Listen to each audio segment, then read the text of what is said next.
It was 3:17 in the morning. The radar screen was clean. Nothing. Then it wasn't. A single return. No transponder signal. No flight plan.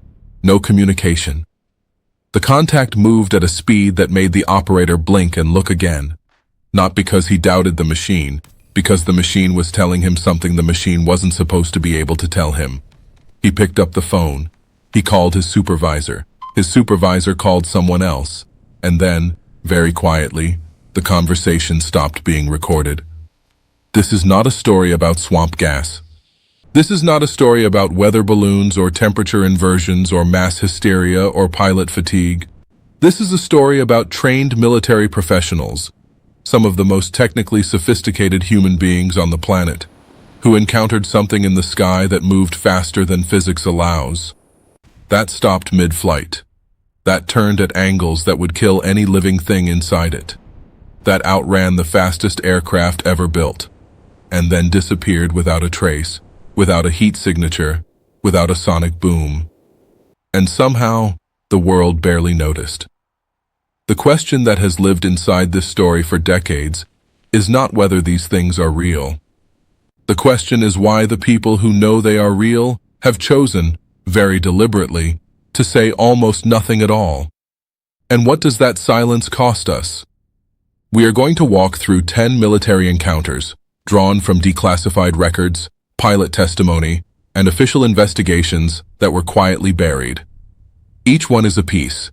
Taken alone, each piece looks strange. Taken together, they form something that is very difficult to explain away. Something that suggests these objects are not new, that they have been here, that they may have been here for much longer than our civilization has existed, and that the people responsible for protecting our skies have known this and chosen, with remarkable discipline, to look away. Pay attention to the details. The details are where the truth hides. The first encounter takes us to the coast of Iran, 1976. September 18th. A 4-engine Boeing 747 was on approach to Tehran's Mehrabad airport when the control tower received something unusual. Not a distress call, not a mechanical alert, but a complaint. Passengers were calling flight attendants to the windows. There was something outside, something luminous, something that appeared to be keeping pace with a commercial aircraft moving at nearly 600 miles per hour. The tower contacted the Iranian Air Force. 2 F-4 Phantom II jets, American-built, among the most capable interceptors in the world at that time, were scrambled into the night sky. The lead pilot found the object almost immediately. He described it as a brilliant source of light that he estimated to be roughly the size of a 707 aircraft. He initiated an intercept. He got close. And then something happened that no one in the official report has ever been able to satisfactorily explain. As the pilot attempted to fire a missile, his weapons control panel went dark. His communication system went silent. The aircraft was, for all practical purposes, rendered helpless in the air. He broke off the intercept, flew a wide arc, and when he was sufficiently distant from the object, his instruments came back online, one by one, as if a hand had simply released them. The second pilot reported the same failure. Neither missile was ever fired. The object, when it finally chose to leave, accelerated to a speed that both pilots described as incomprehensible and vanished on a southward heading in seconds. The United States Defense Intelligence Agency classified the incident as an example of, and I want you to hold this phrase very carefully, a credible, verified unknown, not a misidentification, not a natural phenomenon, a credible, verified unknown. But here is what makes this strange. The DIA did not announce this finding. It did not press for further investigation. It did not alert the public. The report was filed, stamped, and placed in a drawer where it remained for more than 20 years until a researcher named Barry Greenwood obtained it through the Freedom of Information Act. The official posture, in the absence of explanation, was simply silence. And silence, when practiced by institutions with the resources to investigate, is itself a form of answer. Move the clock forward 4 years. 1980. A a forest in England, between the twin NATO air bases of RAF Bentwaters and RAF Woodbridge in Suffolk. In the early hours of December 26th, security personnel at the base reported seeing lights descending into Rendlesham Forest. Lieutenant Colonel Charles Halt, a senior United States Air Force officer, not a junior enlisted man, not a confused civilian, but a career military commander with decades of service, led a patrol into that forest. He brought a portable recorder. What he recorded in real time has since become one of the most studied audio documents in the history of this subject. You can hear his voice. You can hear the voices of his men. You can hear the moment the tension in those voices changes into something that cannot be rehearsed. They found landing traces in the soil, broken branches at height, 3 triangular depression marks in the earth, radiation readings that, according to the base's own subsequent measurements, were significantly elevated above background levels. And they saw something. A craft, their word, not mine, that appeared to move through the trees, that responded to a flashlight beam, that rose silently and departed at speed. Colonel Halt wrote a memorandum to the British Ministry of Defense. He described the event in the measured, careful language of a man who knows his credibility is on the line with every word.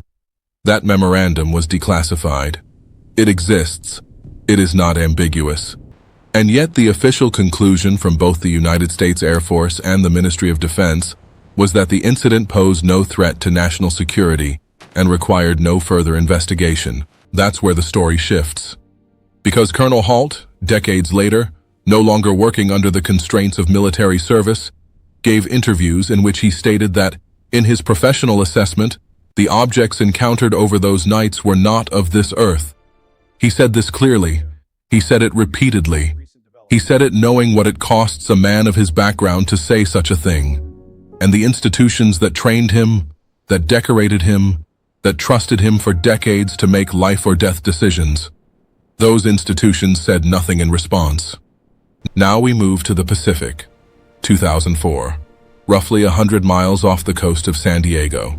The USS Nimitz Carrier Strike Group, one of the most powerful naval battle groups in human history, equipped with the most advanced radar and sensor systems available at the time, was on a training exercise when they began tracking something they could not explain.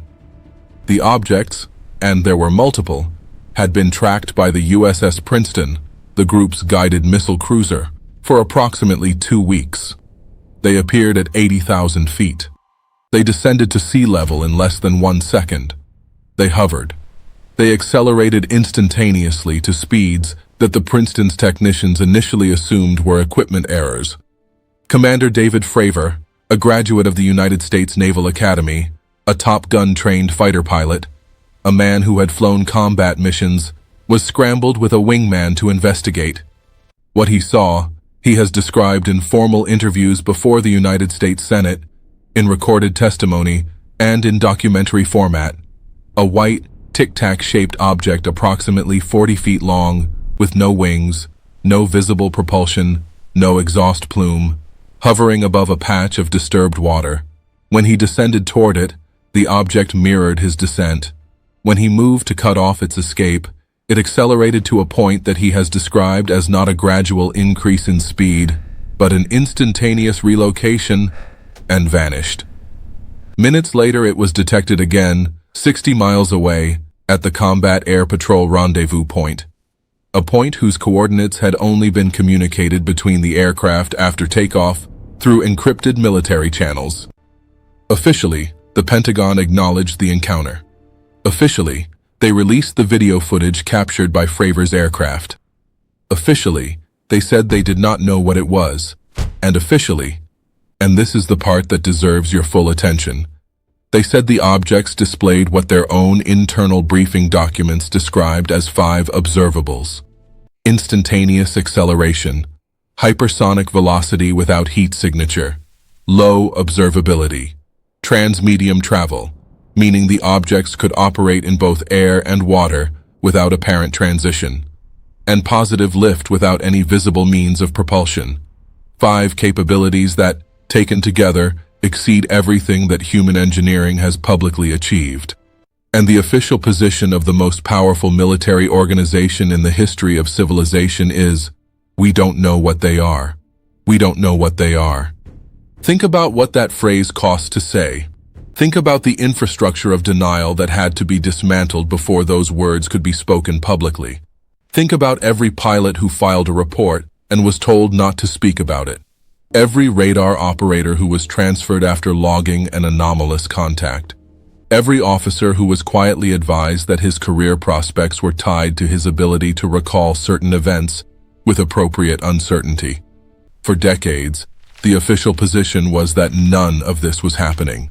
And now the official position is that it is happening, and we don't know what it is. That is not a small shift. That is a complete structural reversal. And it happened without anyone ever explaining what changed. There is a moment in every great mystery where the peripheral details stop being peripheral. This is one of those moments. Let us go further back, much further. 1952. The summer that Washington, D.C. was visited by something that its own military could not intercept. On the night of July 19th, 7 unidentified targets appeared on the radar screens at Washington National Airport and at Andrews Air Force Base simultaneously. Capital Airlines Flight 807 reported visual confirmation of the objects, lights that maneuvered in ways that aircraft cannot maneuver. Military jets were scrambled.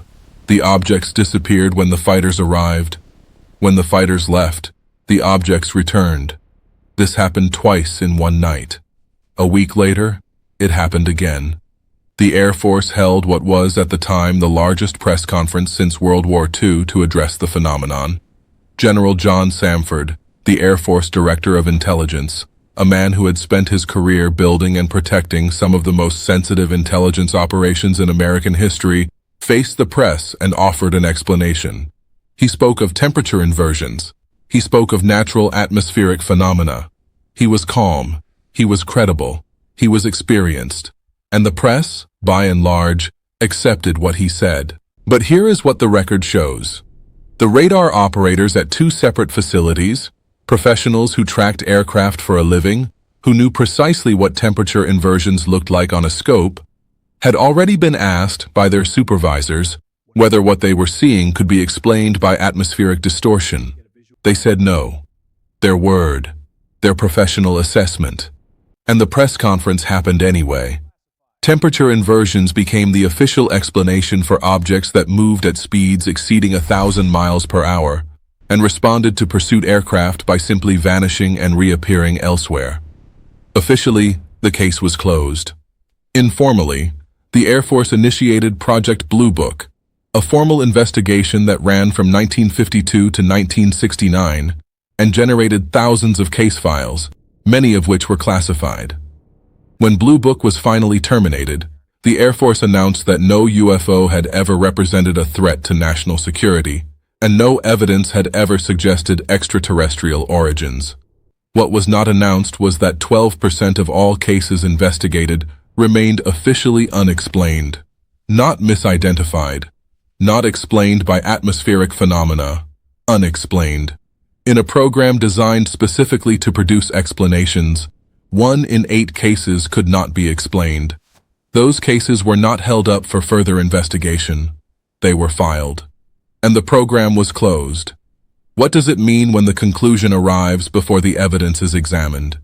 That is not a rhetorical question. It is the most important question in this story. 1976 again, but this time in Africa. Zimbabwe. Ariel School. Now you may have heard this name. What you may not know is that this case was investigated not by enthusiasts, not by tabloid journalists, but by Dr. John Mack, a Harvard professor of psychiatry, a Pulitzer Prize-winning author, a man whose professional reputation was built on rigorous clinical methodology. 62 children, between the ages of 6 and 12, reported watching a craft land in the field beside their school during recess. Multiple children, independently, without prior coaching, described the same object, the same beings associated with it, and the same communication they felt they had received, a wordless, overwhelming message that had something to do with the state of the earth. Dr. Mack interviewed the children over several years. He found no evidence of fabrication. He found no evidence of collective delusion. He found evidence, clinical, documented, peer-reviewed to the extent that the field allows, of a genuine shared experience that defied conventional explanation. The response of the academic community to Dr. Mack's findings was not engagement. It was not refutation. It was marginalization. Harvard convened a committee to review whether his research met the university's standards of academic rigor. The committee ultimately found no grounds for sanctions. But the message had been delivered. There are questions that institutions will tolerate being asked and questions they will not. And the line between those two categories is not drawn by evidence. It is drawn by consequence. Now consider the pattern that is forming. A DIA analyst in Tehran, a colonel in Suffolk, a Navy commander off San Diego, radar operators in Washington, a Harvard professor in Zimbabwe. These are not the same kind of people. They do not share backgrounds, motivations, cultural contexts, or professional incentives. What they share is an experience that the institutions housing them chose to explain away, suppress, or simply ignore. And in case after case, the suppression was not violent. It was quiet. It was administrative. It was the gentle, persistent pressure of professional consequence applied to people who might otherwise have spoken more loudly. Consider what this means for what we know. Not just about these objects. About knowledge itself. About the systems we have built to protect and transmit understanding. Every institution that exists to tell us the truth about the world has, in this specific domain, consistently chosen something other than truth. And the question that sits underneath all 10 of these encounters, the question that no official body has ever seriously attempted to answer, is not just what are these things. The question is, what does it say about us that we built systems specifically designed not to find out? 2007, off the coast of Ireland. A British Airways pilot, Captain Ray Bowyer, reported seeing two enormous objects, stationary and luminous, approximately a mile long each, at altitude. Multiple other commercial pilots corroborated his sighting. Air traffic control in Shannon confirmed anomalous radar returns. The Irish Aviation Authority launched an investigation. The investigation concluded that the phenomenon remained unexplained. No further action was recommended. Captain Bowyer, a man who flies passengers across the Atlantic for a living, who is legally required to maintain the highest standards of observation and judgment, who carries the lives of hundreds of people on every flight, that man said he saw something that he could not explain, and the institution designed to investigate such things said, unexplained, no further action. 2019. The same year the Pentagon finally released those 3 Navy videos, the USS Omaha, operating off the coast of California, tracked a group of unidentified objects that descended to the ocean surface and submerged. This was captured on thermal camera.